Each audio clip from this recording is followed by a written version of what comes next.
morning, class. Before we start our topic, can anyone lead the prayer? So before you sit down, pick up all the pieces of paper under your chair or table. You might take your seat. So let me check the attendance first. Okay, there's no absent today. These are the pictures. So class, what I notice about this picture? Oh, correct. So what do you think our topic today? About Fidel's contingency model of leadership, which help us understand how different situations influence leadership effectiveness. I will give you an activity by group. So the group will be divided groups. This is the group 1 and the group 2 and the group 3. So let me read the instruction first. Each group will receive a set of unscrambled letters to form words related to our lesson today. So each group will have one representative to the board to stick them work.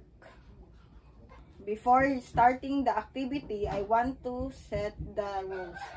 Work silently, cooperate with your group, raise your hand for any clarifications, use time wisely.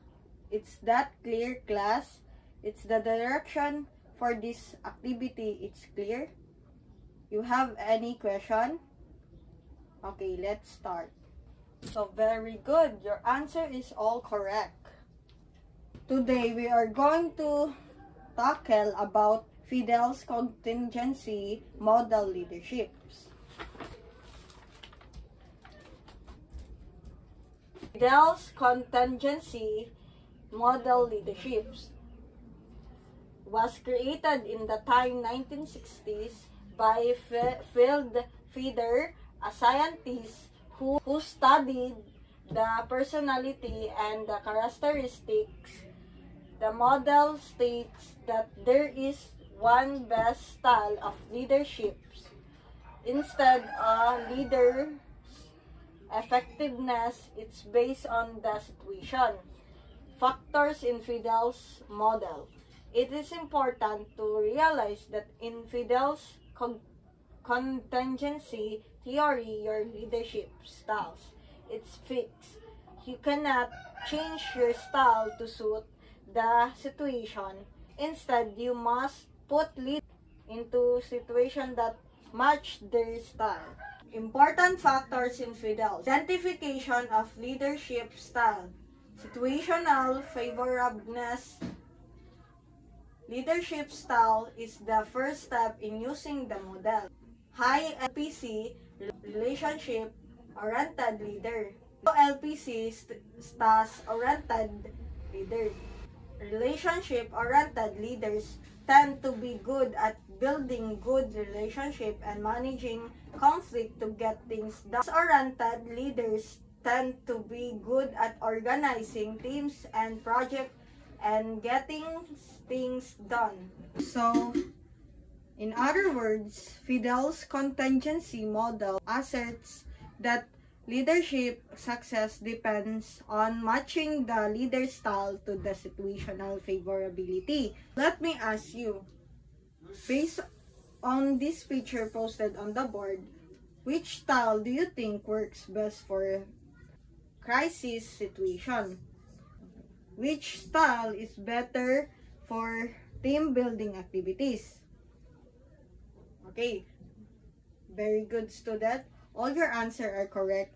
Now, I'm sure that you understood all lesson. Any question and clarifications? Okay, since there are no more questions, let's proceed to our activity we call the Leadership Challenge. The class will be divided into 3 groups and I will provide name tags to identify your roles. Each group will pick a number which will determine the type of leadership play. Is that clear, class? It's the direction clear? Okay, Student, now it's clear that you all understand our lesson for today. I will give you a 10-item quiz. There are only 10 items and multiple choice as you only need lengthwise sheet of paper. Please answer it silently and no cheating. Question number 1.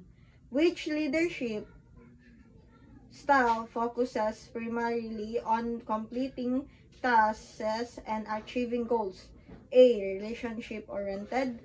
B. Task-oriented. C. Situational. D. Servant. Number 2. Who developed the contingency model of leadership? A. Abraham Maslow. B. Friedrich C. Fieldfeder. D. Douglas MacArthur. In Fidel's model, what does the term situational favorableness refer to? A. The leader's popularity. B. The leader's success. C. How favorable the work environment is for leadership. D. The goal set by the leader. Number 4.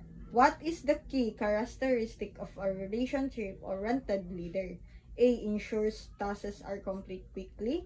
B. Focuses on building strong team relationship. C. Adjusts leadership style frequently. D. Models through strict rules. Number 5. What does the term least preferred coworker (LPC) measure in Fidel's model? A. The effectiveness of a leader. B. The leader's ability to handle conflict. C. The leader's natural leadership style. D. The team's productivity. 6. Which leadership style combines focus on both tasks and relationship? A. Transformational. B. Mixed leadership.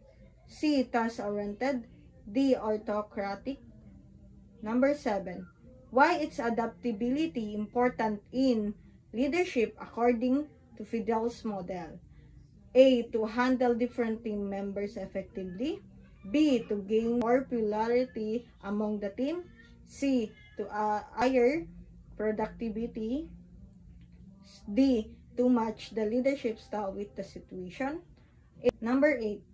A leader helps a team overcome personal challenges while focusing on their growth. What type of leadership is this? A. Servant leadership. B. Transformational leadership. C. Task-oriented leadership. D. Mixed leaderships. Number 9. In a highly favorable situation, which leadership style likely to be most effective? A. Transformational. B.